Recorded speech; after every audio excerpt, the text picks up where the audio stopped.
Today I'm gonna talk about how to fix iPhone 14 not turning on after transferring data. So let's go to the first method, which I believe is gonna work for most of you all. To do so, press volume up button, followed by volume down button, and quickly press power button, until Apple logo appears.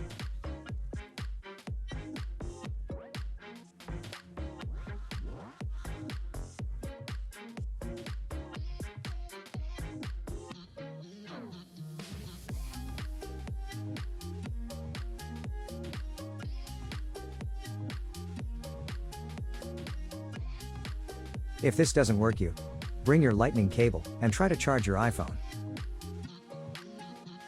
Wait for a while and your iPhone should turn on itself. So there are the possible workarounds for your iPhone 14 not turning on after transferring data. So that's all about it.